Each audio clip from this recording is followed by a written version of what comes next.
Okay, so I'm going to start us on our presentation. So I have there's a lot of verses that I have put on the slides.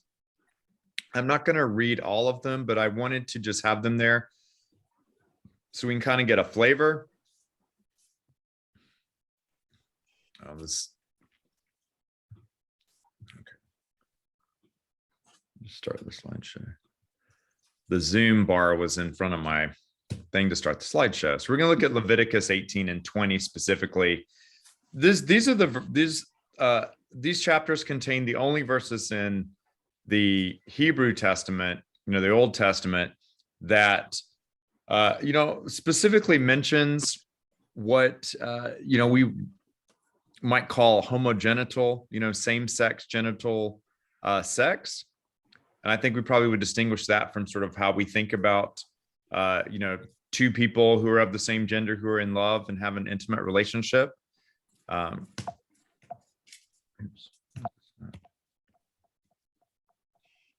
This is not advancing my slide here.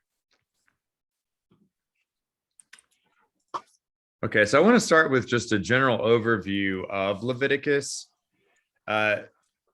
So Leviticus as a book, we think was probably written by the priestly source. We have different authors and different traditions, different schools of authors who wrote different parts of the Torah, the first 5 books of the Bible. And I think so many of us were taught growing up in Sunday school that Moses sort of sat down and wrote the first 5 books of the Bible. And in the 1800s, German biblical scholars started to really investigate that as people. There was a renewed interest in learning ancient Hebrew, and taking a look at that, they sort of realized that there's very different styles of Hebrew. There's different references to contemporary events, and we sort of understand and that there were different writers. And I would say the priestly writer wrote much of Leviticus, but then there's belief that there is an H writer that wrote sort of the particular holiness codes, because they are very different from the sort of rest of Leviticus. So if we're just going to kind of do a quick survey of the whole book of Leviticus, we see the first 7 chapters deal with animal sacrifices to God. And you had a lot of different types of offerings. You had a burnt offering, grain offering, sacrifice of well-being, sin offering, guilt offering. In chapters 8 through 10, we sort of have this narrative interruption of sort of the instructions that God says, do this, this, this, and this. Then we sort of have 2 little stories. And one is the dedication of the sanctuary, and one is this priestly rivalry between Aaron and it's kind of an interesting story where they burn some incense and have this strange fire, and then the fire comes up and kills them. So it's kind of like a very kind of phantasmic story, almost like a magical story that we have in chapter 10. Then we come back and we get into the rituals, and we have the purity and impurity, which as I was sort of explaining at the beginning, a lot of times we have thought about this as like clean and unclean. And if we think about it as pure and impure, that might be better. But it's sort of a sense of purity as it relates to your ability to enter the temple and to participate in worship, and then in these other things. So there's a lot of things in there that we'll go through, and we'll say, well, this is considered impure, but that doesn't mean it's morally wrong. And so we really have to distinguish between things that are pure, impure versus things that would be morally, ethically wrong. So scholars have given some different explanations for why these purity and impurity rituals are there. Some say it's health. Some just to give a sense of order. I was kind of explaining that a little bit at the beginning. This notion of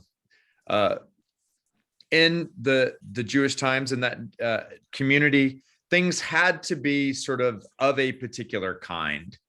And something, like for instance, the prohibition on, let's see, do I have this in here? Okay, I don't think I have the, so let me give you an example. Like for instance, things in the ocean should have scales. And so if something doesn't have scales, then it's just not quite right. And so that's why like shrimp and lobster don't have scales. And that's why then Jewish people can't eat shrimp or lobster, because it doesn't have scales. Things that have hooves, like cloven hooves, like a cow, needs to chew its cud. So any particular animal that has the same hoof as a cow, but doesn't chew its cud, like a pig, then there's something not quite right about that. So, that's why Jewish people didn't eat pigs. So there's this, and I was talking about like the shirt, like this is cotton, this is mixed fabrics, this is pure, this is impure. There's just a very different way of thinking about things than what we have in different kinds. Culture differentiation. One of the things that we have to keep in mind in these sections in Leviticus is we have the writer saying, God is saying, do this so that you're distinct from the Canaanites. Now, we know, looking back, that the Israelites and the Canaanites all shared the same genetic stock. They really were not different peoples, but the Bible sort of wants to set out like the Israelite people were somehow different, genetically from the Canaanites. And a lot of this is sort of to differentiate the Israel from the other people in the land as sort of a way to justify them taking over the land and the genocide. And we're going to look at those particular sections and how they sort of then make this case of, well, the other people are doing these activities, and as a result, the land's defiled. And so you can't engage in those activities. And then you need to go in and then expel the people from the land in order to sort of cleanse the land of that particular sin.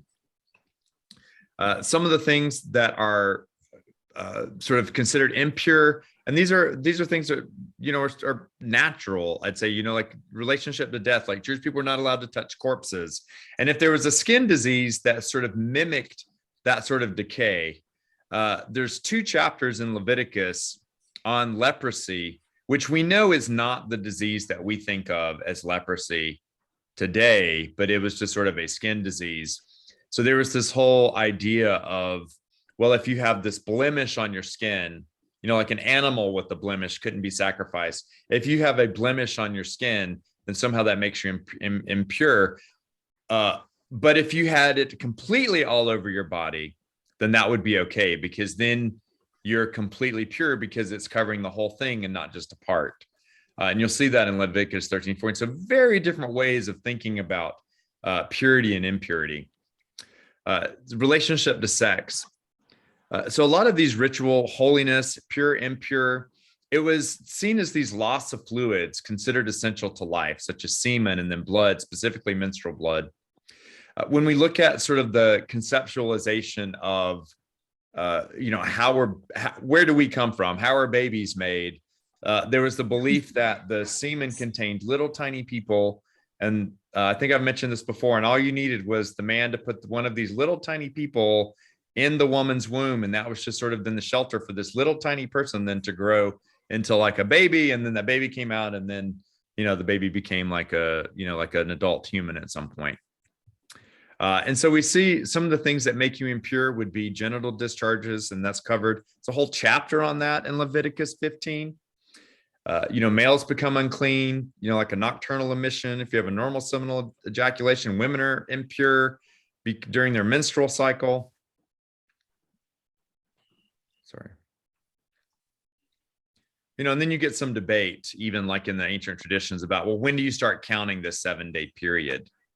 So you see, there's a lot of, the point that I'm really trying to make here is that there is a lot in Leviticus that deals with a lot of subjects that we think are sort of like comical, or just really are completely irrelevant, or don't really make a lot of sense to us, because like in 13, the leprosy deals with in a house. And then chapter 14 is all about how to get rid of mold, like the leprosy of the house, which would be sort of like mold. There's all sorts of things about mold, a whole chapter in Leviticus 14 about mold in your house that we just, no one's heard of, no one looks at, no one cares, but we've centered in on 2 verses. Leviticus 16 is all about the Day of Atonement. And just sort of an interesting thing I wanted to just point out as we're going through, and this is just like a little tidbit. So the sacrifices were there. There was a bull offering for Aaron, which Aaron and his family were the priests, sacrifice of 2 goats, and they would cast lots to decide which goat was sacrificed for Yahweh and which goat was sacrificed for Azazel. And so no one has any idea what Azazel is. But when we interpret that, some people think that, it sort of gets translated scapegoat. And then that was to sort of all the community sins would be sort of put onto this goat, transferred to this goat, which was then released to the wilderness. So just some different things. Okay, now we get into the chapter 17 through 26, which contain the 2 passages that people used to say, a man shall not lie with another man. And I talked a little bit about how that part of the Bible was probably this H source. And it's believed to be the latest part of the Pentateuch, the first 5 books of the Bible. And that's sort of relevant because we know that as different editors came through, there was sort of a not always a sense to make everything harmonious, because there are a lot of contradictions, but we know that they sort of came through and layered on different traditions and updated things. So, there's biblical scholars have a different understanding of the Bible than what we're taught in Sunday school. And so like biblical scholars, and this is going to be almost anywhere you would go, you would learn this. Even a very conservative Southern Baptist seminary, you would learn about the documentary hypothesis and these things like that. Now, to the extent to which they think that these differences matter, that's up for debate, but there are definitely differences. And we know that different editors came through and changed things. And one of the things in this holiness code is there doesn't seem to be any sort of obvious arrangement. And there's 2 types of laws in this sort of the apodictic, which is an absolute and general command, and a casuistic, which is in the form of a conditional sentence in which specific situations are addressed. And I think that's very important as we're looking at this, because when we're going to look at these verses, it doesn't say a man shall not have sex with a man. So it's not an apodictic law that just says, do not do this. It's a casuistic clause that says a man shall not lie with another man the lyings of a woman. And so it's conditional sentence. And that's one of the articles that Sam was talking about. Well, if you have a conditional prohibition on something, that must mean that generally that type of activity is okay. And so that's one of the big arguments to say, well, if you say, well, don't, like it says, do not have sex with an animal. Boom, apodictic, period, end of story. But it doesn't say, don't have sex with a man, shouldn't have sex with a woman. It says a man shouldn't have sex with his father's wife. A man shouldn't have sex with, his daughter, or actually it doesn't say that. That's mysteriously missing. And so this whole concept, the word in Hebrew that we translate as holiness, just means separation.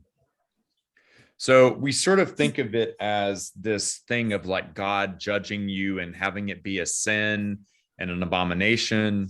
But again, it's just a separation. Like as we were looking at some of these things that are considered unclean, that just means that, okay, well, there has to be a time where you're separated then from the tribe. And then at some point, then once you've gone through this, maybe it's a time period, maybe there's a ritual cleansing, maybe it's a sacrifice, then you can come and join, back with the community.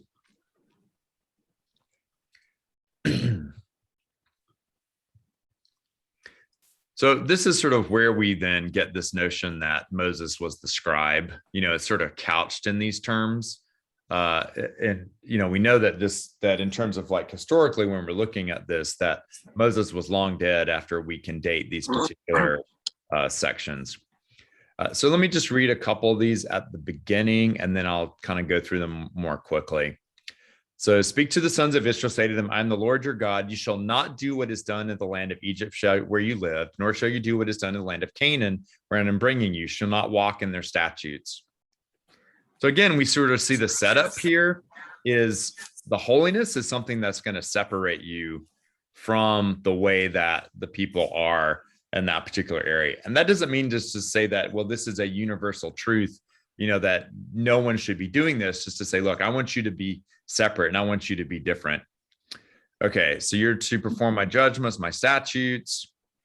Again, we sort of say the Lord. Okay, so here's in 6, we sort of pick up with a new section.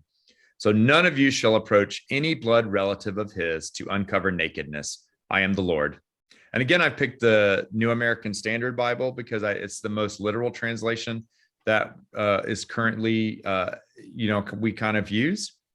And then we get into some interesting ways that these things are framed.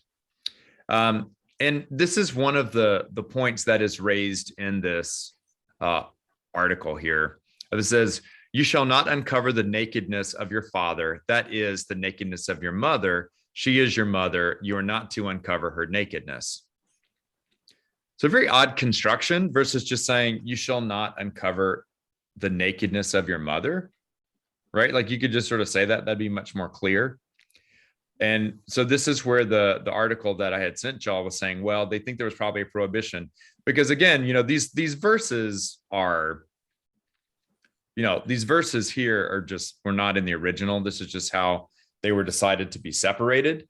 So, there might be a separation of you shall not uncover the nakedness of your father. And then that is the nakedness of your mother. And so the author was suggesting that this is sort of, this is called a gloss, which is sort of language that a lot of times they think may have been added later to try and clarify and give meaning to what was originally stated. And so that's why we say, you shall not uncover the nakedness of your father. Remember, we were looking at uncovering the nakedness of Noah. We were wondering whether, that meant that Noah had sex, Ham had sex with Noah's wife or his mother. So again, we see 8, you shall not uncover the nakedness of your father's wife, which would seem kind of to repeat that a little bit. It is your father's nakedness, the nakedness of your sister, father's daughter, the nakedness of your son's daughter, your daughter's daughter,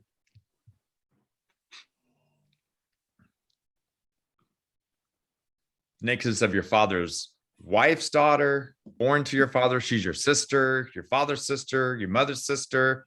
Okay, you shall not uncover the nakedness of your father's brother. You shall not approach his wife. She is your aunt. This is another one where the person thinks, well, this is a different one. Why not just say the nakedness of your aunt, your father's brother's wife? And this because there's a belief that these words sort of then, as a way to sort of talk about it, came up later. So this is another one of those things that's kind of odd in that if you just sort of stop here, you'd sort of say, okay, well, don't have sex with your father's brother, your uncle. But then there's sort of this gloss, this clarification on that. Or this might be a different verse, you shall not approach his wife. So his daughter-in-law, brother's wife, of a woman and her daughter, not marry a woman in addition to her sister to uncover her nakedness, not approach a woman during her menstrual cycle, not have intercourse with your neighbor's wife,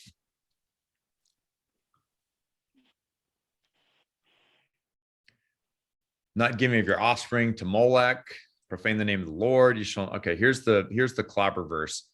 You shall not lie with a male as those who lie with a female. It is an abomination. Okay, so see, this is very different language than anything else that we've had before, right? Like there's no uncover of nakedness. It doesn't say you shall not uncover the nakedness of a man. You shall not lie with the male as those who lie with the female. Okay, so it says you should not have intercourse with any animal. Nor shall woman stand before an animal to mate. Do not defile yourselves. So this is sort of this language in here. The land has become defiled. I brought punishments. The land spewed out its inhabitants. And that's where he's saying, so whoever does any of these abominations shall be cut off from among their people. So then we see a similar sort of language in Leviticus 22. No real clear reason as to why, these prohibitions are, kind of a lot of similar things, just kind of worded slightly differently. So if a man commits adultery with another man's wife, the one who commits adultery with his friend's wife, the adulterer and the adulteress shall be put to death. I sort of raised this one because obviously this is not something that people want to make. Not a point people want to make. Like we don't have the same attitude about adultery that we do about, sexuality. So then we'll get into the other one. Let's see, we'll go all the way down to, did I miss it? Where's the other one? Is it on this page? Oh, there it is. 13, sorry. If there is a man who lies with a male as those who lie with a woman, both of them have committed a detestable act that shall surely be put to death. Their blood guiltiness is upon them.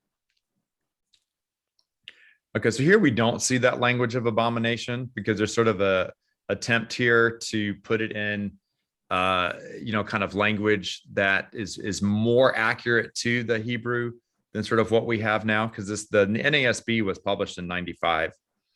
So we see detestable versus not an abomination. So let's see. So those are sort of those. Again, we sort of see this. I'm the Lord your God who has separated you from the peoples. Make a distinction between clean animal and unclean. I have separated you from the unclean. Okay, so let's just take a second and talk about what does it say about gay lesbian people. Well, notice it says nothing about lesbians, so nothing about sex between two women. We talked about what is the meaning of abomination, and it's the same meaning as impure. Why is gay sex prohibited? I think even if you are sort of looking at this and saying, yes, it does mean a man should not have sex with a man, is it really making a moral statement about that? Or is this a statement that's saying, you need to be separate from, you are my separate people. And so you need to do these particular things as a way of separating yourself. And we know as we get to the New Testament that those divisions have gone away and that we don't really worry about, sort of separating ourselves out in that regard, the same way that Israel is concerned about there. Then I'm going to spend a little bit of time looking at this, the meaning of lie with a man as with the lyings of a woman. Okay, this is this. Sorry, so here's this is the slide I was talking about, things that are impure as a result of that. Okay, here's the lie with the lyings. So this is this blog that I found, written a couple years ago, and you see that the literal translation with and there's no articles in Hebrew, so they put in the articles here, but with male you shall not lie, the lyings of a woman. Abomination is that. That is this literal, sakar la tiskav miskave isa. Now it gets translated, you shall not lie with a male as with a woman. It is an abomination. And so this with is not in the Hebrew text. And this is what this person who wrote this blog is saying, that, well, English translators are adding these prepositions as a perceived lacunae, which just means they sort of say, well, it's missing some words there, so we're just going to add them in. And it sort of then sets up this contrast to say, well, here is a normal action, and then here's deviant action. But that's not the grammatical construction of the Hebrew text, because Hebrew does have prepositions like with, it does have preposition as, and then those are not found in this particular section. So with a male, you shall not lie, the lyings of a woman. And so this word lyings of a woman is only used in the two Leviticus sections that we looked at. So this miskave, it's a rare biblical word. And he's saying that it's used in Genesis 49:4, and it sort of gets translated there, and it's referred to incestuous activity. And this is, so Reuben, who's one of the oldest son of Jacob, you're my firstborn, my might, and the beginning of my strength, preeminent dignity, preeminent power, uncontrolled as water. You shall not have preeminence, because you went up to your father's bed, then you defiled it. He went up to my couch. So this is because you went up to your father's lyings. If we were going to translate that the same way that it gets translated in the Leviticus section, it would be you went up to your father's lyings. And we know that Reuben had sex with Bilhah, who was his father Jacob's concubine. So again, this is this would fit within the prohibitions of incest.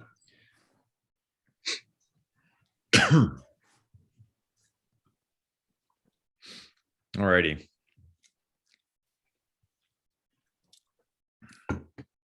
So another explanation, so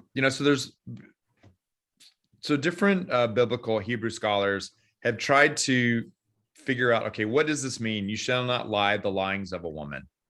Now, some people say, well, you have this whole list of opposite sex incest. And this is saying, okay, for all these things that are, incestual relationships that are between a man and his, and his father's husband, or father's wife, you just say that lie with the lyings of a woman is to say, okay, well, you also can't do that with the male relation in that same position. And so that's sort of an explanation for that. And then it sort of ties in with the way that bed concept, that lyings concept, is used in Genesis 49, because that Hebrew word is only used in these three places. And one, we absolutely know the context because we know that it was an incestuous relationship where Reuben had sex with his father's concubine. Here it gets translated, you shall not have sex as with a woman. But that's just, that's people trying to, make sense of trying to put into English the Hebrew, and typically what translators do is you don't resolve that ambiguity. So what you would do is, if you're not clear of what this word means and there's no good precedent for translating it a certain way, then you leave it in that sort of odd, difficult language, because then that helps people say, okay, this is, because it is very different, I think, to say a man shall not lie the lyings of a woman, right? Like that's very different from saying a man shall not have sex with another man. A man shall not uncover the nakedness of another man. So that's just, but see, that's the way it gets translated as it's passed along to us. And that's not what the actual Hebrew says. So some people have said, okay, so obviously one way to interpret that would be to say a man shall not have sex with another man. Another one's to say, well, a man, all those things that were prohibited, incest, those are also wrong if it's with a male relative. Another way that I've seen is to say, well, the lyings of a woman means a man should not have receptive anal sex. And, we'll look as we look in the New Testament, and I think we looked about that. I think we looked at that when we were looking at the words for sodomite last week, whereas we're looking at where the King James Version uses that term sodomite and catamite. And there's this whole notion that it was okay for a male to penetrate something, but to be penetrated, was then that made you as a woman. And when we then go to this notion of, acting as the kind, like a man is someone who penetrates, a woman who is someone who is penetrated. So for a man to get penetrated, that's the same as a fish with no scales. So that's something that is just, outside of their concept of, cotton versus polycotton. So, I think in this, if we wanted to just say, well, look, I'm a literal person, I take the Bible literally. You do your argument to that is say, okay, that's fine. Take the Bible literally. It says a man shall not lie the lyings of a woman. So I don't know what that is. Explain that to me. And then you can just say, well, if you want to then go the other way is to say, look, Leviticus is a very long and complicated book. And there's a lot in Leviticus that we just have never even bothered to look at. There's a whole chapter on skin blemishes, and there's a whole chapter on the equivalent in your house. And we're ignoring two chapters to focus on two verses, that are at even if it says absolutely a man shall not have sex with another man, we know that we don't pay attention to the rest of that. And there's no reason to elevate these two verses as to somehow this prohibition to prohibit particular acts, when in the context of these, even the worst case scenario, believing that they say man shall not have sex with another man. It was really just to set apart the Israelite people from the people in that area. Because, like I said, we do have prohibitions on adultery, on incest, on bestiality, on other things, other types of sexual behaviors are dealt with in other chapters and books in the Hebrew Bible, in the Old Testament. This is the only 2 verses.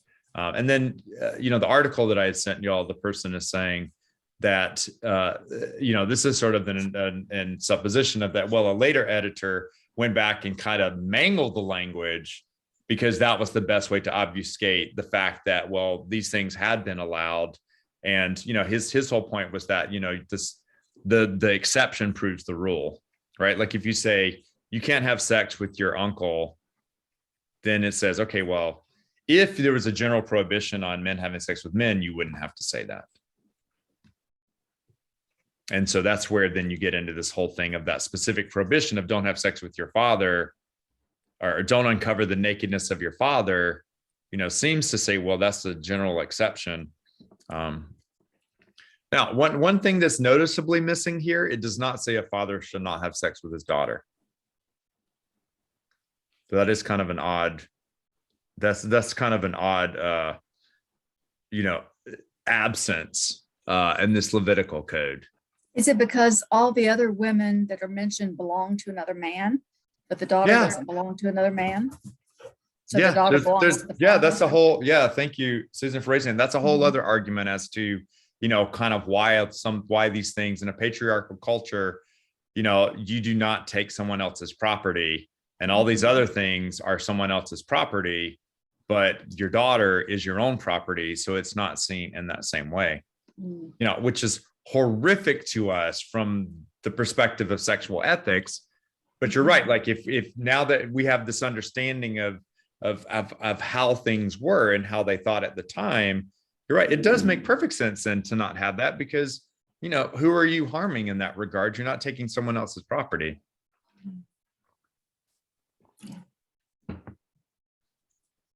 And this wraps up our entire study of the Old Testament.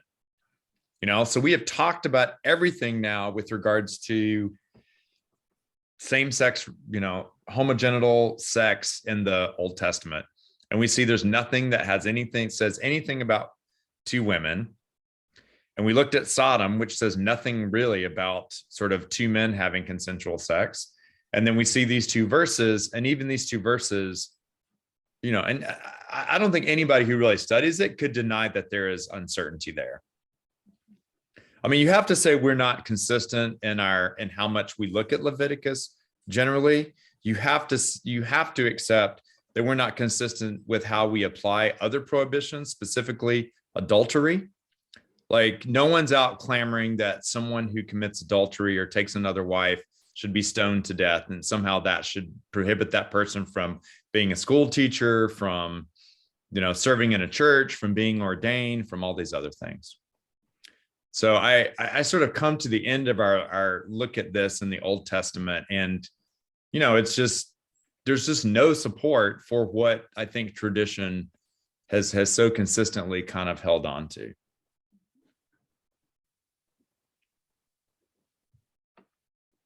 So any thoughts, Bill, Jason, any insight? I appreciate Susan's insight. I know you always have some wise insight there, Jason. What are you thinking? What's running through your head, Jason, Bill? I just think it's interesting that these people that use certain verses against us, when it comes to other verses, they just shrug those off as though they don't mean anything. Yeah.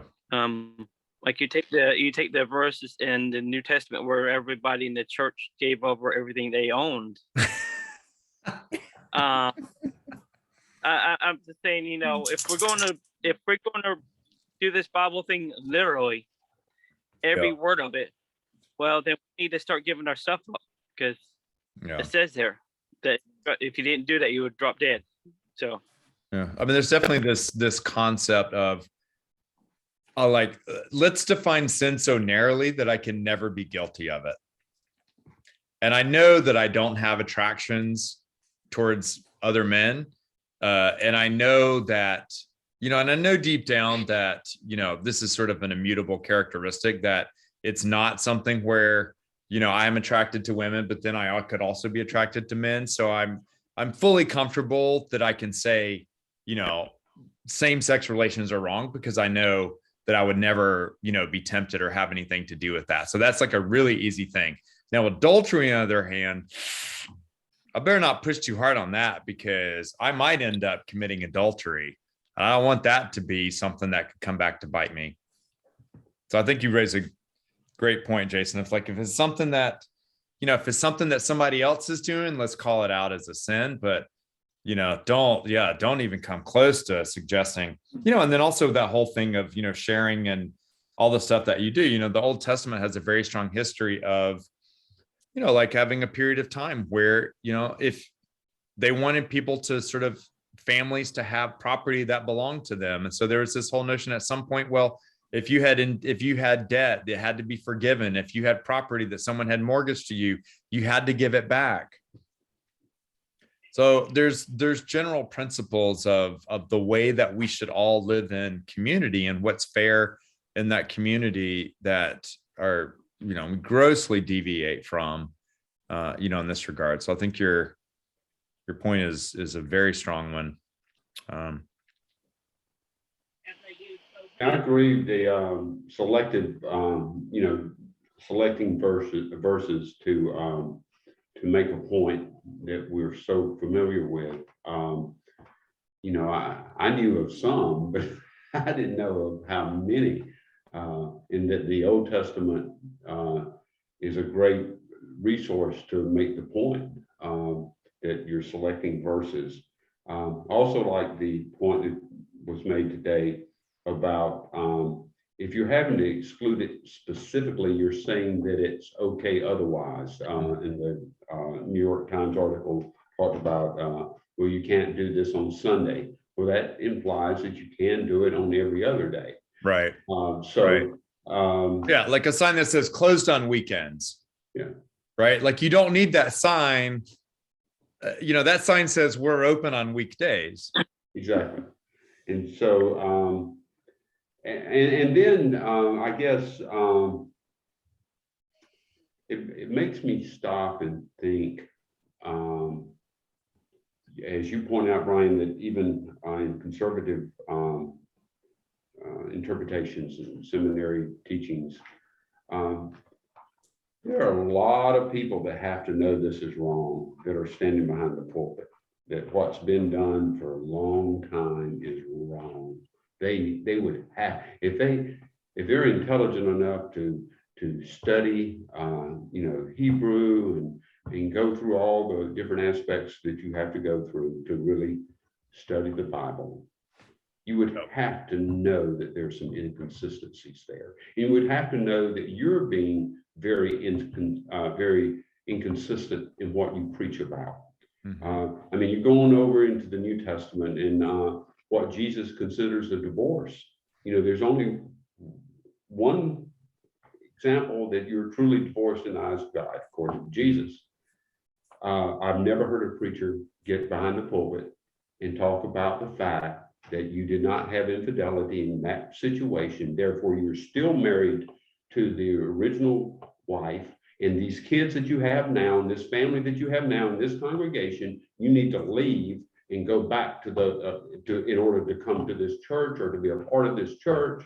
Never heard a sermon on that one time, and that's from Jesus. So we can brush aside a lot of the stuff in the Old Testament is we don't understand it. It's very old, but we do.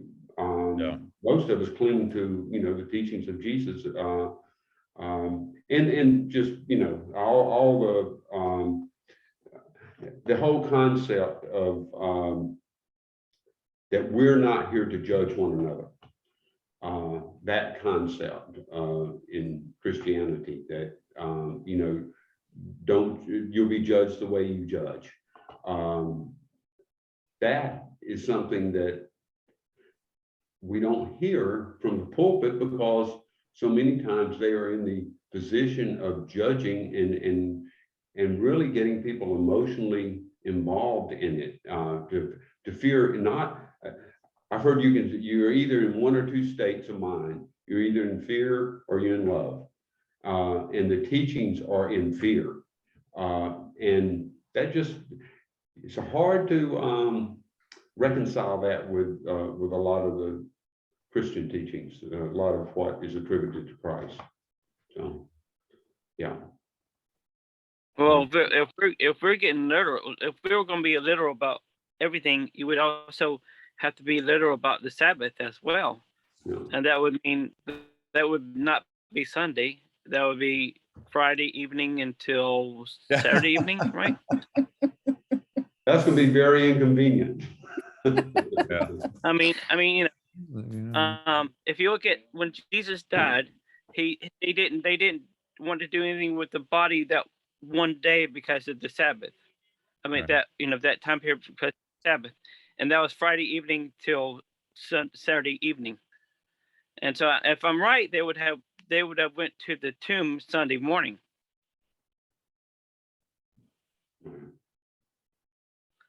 So I mean, it's okay to say Sunday can be the Lord's day, but if you're going to say you're doing something because of the Sabbath, No. you're on the wrong day if you're saying Sunday. And also we do a lot of things on the Lord's Day that, if we were observing Sabbath, we wouldn't do. Yeah. Like Well, answer the phone. if Brian, do they still have like the list that the Pharisees and stuff made of things that you couldn't do on the Sabbath? I guess it was the Pharisees that made the whole list of things that you couldn't do on the Sabbath. There was like a bunch of stuff. Well, I mean, outside of what, we have in the New Testament. Yeah, I really don't know the answer to that question, Jason. Because like Jesus first to if you're, I was gonna say, like, we know, I think in Genesis, there's a story where someone went and gathered firewood on the Sabbath and they stoned that person to death. So, I think there's a lot of stuff that happened, that we just don't pay, any attention to. And that's like a whole narrative, that's not like just one, this is like two verses that, or have bizarre language that, is not anywhere else. So, like you're saying, if you're going to have a list of things that are important in the Bible, and let's go through the whole Bible and look at what's important based on volume, then, you'd preach on this maybe once a millennium, right? Because it's just not a big thing in the Bible at all. You'd have to you have 2 chapters on leprosy, on skin infection and mold. So you ought to have, 30 times as many sermons on mold and skin infections as you do on these things. And then you've got all the chapters on sacrifices and all the different, concepts around that. It all makes sense if you say, look, our religion has evolved from, and it has, because the ancient Israelites were not monotheistic.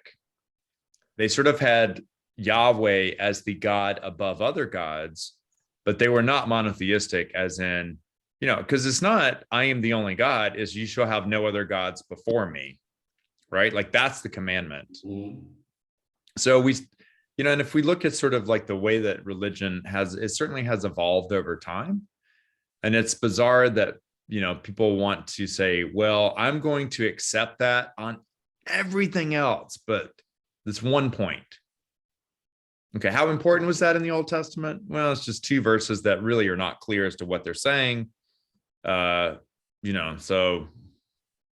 and then the other thing that I didn't mention that I meant to, and I just didn't get a chance to put it on the slides, was some of the prohibitions we know are of the sexual prohibitions we know actually were allowed like we know, I think that Moses, was married to his half sister.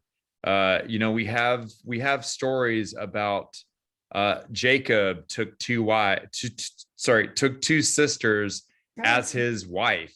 Well, who is the father of the Israelite people? It's Jacob. So that's where we get into that. That's why I wanted to introduce that concept of apoditic versus causistic, because we say, look, is this a absolute prohibition? Well, we see other things on this list were not absolute prohibitions because a lot of other people in the Bible practice them. And, I think, well, Jacob is Israel. Like, that's what his name is. So, and he married two sisters, which is a clear prohibition in the Leviticus text. Like, how do you make sense of that?